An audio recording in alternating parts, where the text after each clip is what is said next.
ऐसी बैली है, ऐसा पेट हमारा जो नरम है, और जहाँ पे हिंदुस्तान ने इफ़ेक्टिवली हाथ हमें दिखाया है, हमें नुकसान पहुँचाया है, उस पर जो वाक़या हुआ है बहुत अफसोसनाक है। वहाँ पे हमारे नौजवान फिर शहीद हुए हैं।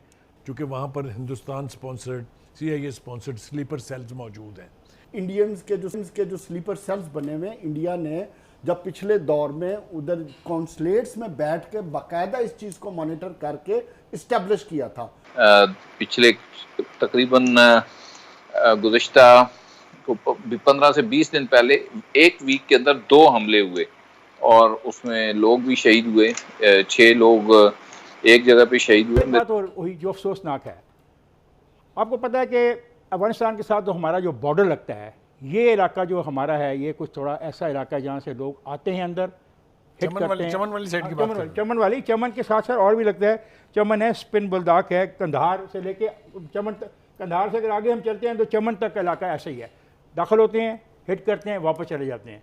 और ये हमारी वो जो है एक ऐसी बैली है, ऐसा पेट हमारा जो नरम है, और जहाँ पे हिंदुस्तान ने इफ़ेक्टिवली हाथ हमें दिखाया है, हमें नुकसान पहुँचाया है, उस पर जो वाक़या हुआ है बहुत अफसोसनाक है। वहाँ पे हमारे नौजवान फिर शहीद हुए हैं।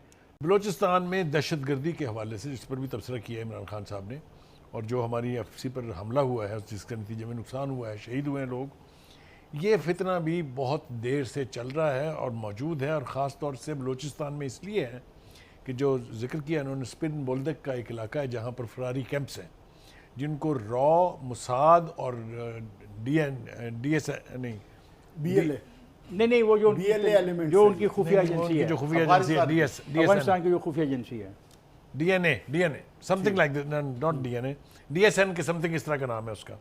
वो मिल के चलाते हैं, फंडिंग भी करते हैं, असला भी देते हैं, ट्रेनिंग भी देते हैं। और फिर रात के अंधेरे में, चूँकि बॉर्डर पोरस है वहाँ का भी, चमन से लेके कंधार तक, जैसा इन्होंने कहा, रात के अंधेरे में वो इन्फिल्ट्रेट करते हैं और फिर अजाब को बायस बनते हैं।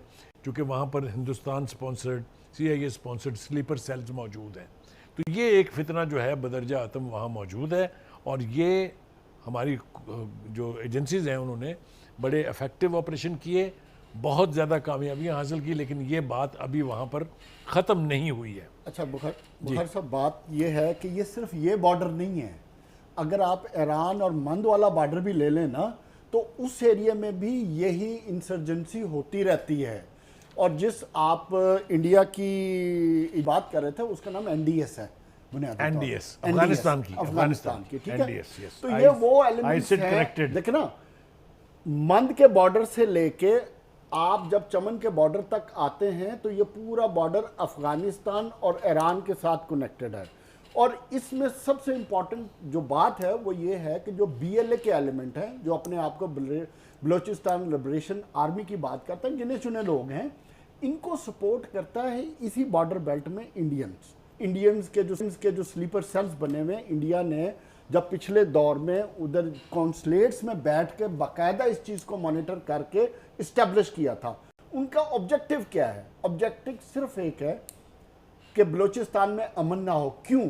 और स्पेशली अब पिछले जो 8-10 साल से CPEC के मामला तेजी से आगे बढ़ना शुरू हुए हैं। कलबूसन उसी का हिस्सा था। हाँ, तो और जो बलूचिस्तान की डेवलपमेंट, क्योंकि बलूचिस्तान का जो सबसे बड़ा इशू है उसकी कनेक्टिविटी का है। उधर शाहराहें नहीं है, उधर रोड्स नहीं है, कनेक्टिविटी नहीं है। कि चाहे दुनिया इधर की उधर हो जाए, मैं उन लोगों से मुज़ाकरात करने की ना मशवरा दे सकता हूँ, ना बात कर सकता हूँ जिनके हेड ऑफिस और फरारी कैंप भारत में हैं। अगर आप नाम लेना चाहते हैं तो मैं आपको नाम ले देता हूँ। 50 से ज़्यादा जो बलोच लीडर जो दुनिया भर में पाकिस्तान के खिलाफ प्रोपोगंडा करते हैं, उनके पास इंडियन पासपोर्ट्स हैं, में बैठे हैं, इंडियन पासपोर्ट्स हैं उनके पास। इंडिया से वो ट्रेनिंग लेते हैं, इंडिया से वो पैसे लेते हैं। पूरे का पूरा कलभूषण का नेटवर्क जो है उसके अंदर BSO के और BLA के, इनके सारे बंदे जो हैं वो इन्वॉल्व हैं। उनसे मुज़ाकरात की मुशावरत मैं नहीं दे सकता। हाँ, जो मेन स्ट्रीम पोलिटिकल पार्टीज़ हैं, जो मेन स्ट्रीम ट्राइबल एल्डर्स हैं वहाँ के, उनके साथ एंगेज करना चाहिए। और जो बात ये कह रहे हैं वो बिल्कुल ठीक कह रहे हैं कि बलूचिस्तान के जो वसाइल हैं उनके ऊपर सबसे पहला हक जो है वो बलूचों का है, जिस तरह बाकी सूबों में।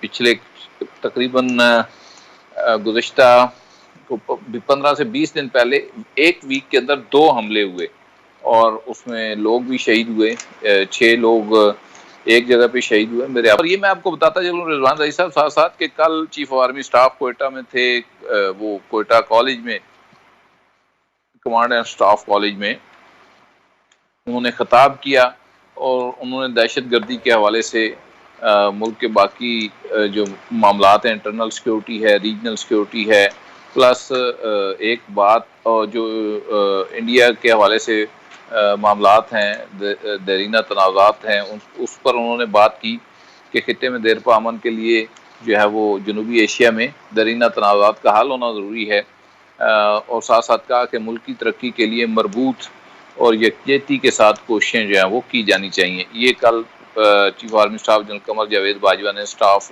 Command and staff college Quetta میں یہ خطاب کیا تھا. آج عمران خان نے وہاں پہ جانا تھا, ہم توقع کر رہے تھے کہ پرائم منسٹر عمران خان وہاں پہ جا کر یہ جو اوپر تلے واقعات پیش آ رہے ہیں دہشت گردی کے, اور بالخصوص افغانستان سے جو واقعات پیش آ رہے ہیں پاکستان کے اندر, اپنے گاؤں کا لڑکا وہاں پہ شدید جو ہے وہ زخمی ہوا, اسی چیک پوسٹ پہ تھا جس پر افغانستان سے کیا اور سیریس ہے, پنڈی میں ایڈمٹ ہے. تو یہ وہ صورتحال تھی جس کا تدارک پرائم منسٹر کو ہونا چاہیے تھا.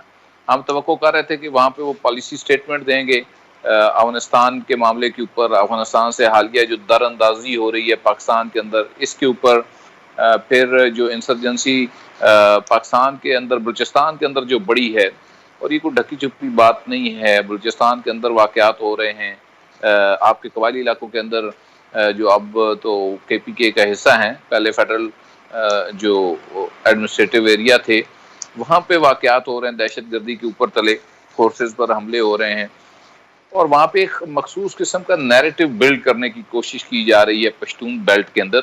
بلوچستان کا ایشو تو بالکل ایک سیپریٹ ہوگا کہ وہاں پہ آپ کو ہماری فورسز کو جو سٹیک ہولڈر ہیں, پولیٹیکل سٹیک ہولڈر جو وہاں کے عوام ہیں, ان کو ساتھ ملا کے تو بالکل دہشت گردی کا مقابلہ کرنا پڑے گا. لیکن ہم بلوچستان میں ہی وہ سن رہے ہیں نا, کوئی اڈے بڑے ڈرون وہاں سے ہاں یہ دیکھیں نا, جب آپ ڈرون اڑائیں گے سر پھر ادھر سے پھول تو نہیں نہ آئیں گے افغانستان سے. میں یہی بات عرض کرنے لگا ہوں کہ جس طرح امریکی وہاں سے بھاگ رہے ہیں اور اس کے بعد وہ جو اڈے چاہتے ہیں, بدقسمتی ہماری یہ ہے کہ ہم اگر بالکل وہ پنجابی کی ایک مثال ہے کہ وہ کیا ہم کہتے ہوتے ہیں کہ وہ بس وسنا بھی چاندی ہے لیکن نہیں وسن دیں دے.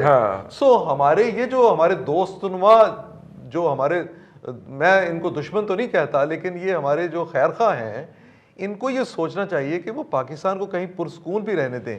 انہوں نے اگر اڈے ہی تلاش کرنے ہیں تو سینٹرل ایشیا کی طرف نکل جائیں, تو وہاں سے وہ اڈے لے لیں. اب آپ کو وہاں پہ نیا اپنا ایئر بیس بھی بنانا پڑ رہا ہے. آپ وہاں پہ اگر اڈے دیتے ہیں اور وہ سچویشن پیدا کرتے ہیں, اور سامان جو ہے وہ نکال کے وہ کرگزستان کے رستے لے جا رہے ہیں, اس کا مطلب ہے کچھ ان کو بھی بخش جائیں گے. یہ سامان دی باری آئی تو ادھروں لے گئے نہیں, ٹھیک ہے سر. تو میرا اپنا خیال ہے کہ کسی بھی قیمت پر, ایک تو یہ ہے کہ پاکستان کو اس جنگ سے اور اس سچویشن سے جو افغانستان میں, میرے اپنے خیال کے مطابق جنگ نہیں بلکہ خانہ جنگی جو افغانستان کے اندر نئی شروع ہونے کے بہت زیادہ امکانات ہیں, پاکستان کو اس سے دور رہنا چاہیے. افغانستان کے طالبان کی طرف سے جو پچھلے دنوں ایک بیان آیا تھا, وہ محض بیان نہیں تھا, وہ وارننگ تھی, دھمکی تھی. ایک تو ہمارے وہ دشمن ہیں جو افغانستان کے اندر سے یہاں پہ آ کے تو حملے کرتے ہیں, دوسرے کہیں ہم اپنے ان دوستوں کو جنہیں ہم طالبان کہتے ہیں اور جن کے ذریعے ہم اسٹریٹجک ڈیپتھ اپنی تلاش کرتے رہے ہیں کئی دہائیاں افغانستان کے اندر, کہیں ہم ان کو بھی اپنا مخالف نہ بنا بیٹھیں. پرائم منسٹر کو, ہماری حکومت کو, باقی جو نیشنل ایشوز ہیں ان پر تو الگ سے, اس معاملے پہ بالخصوص بہت ہی حساس نوعیت کے معاملے پہ پارلیمنٹ کو اعتماد میں لینا چاہیے, اور کچھ نہیں, پاکستان کے عوام کو ڈائریکٹ نہیں تو پارلیمنٹ کو ضرور اعتماد میں لے.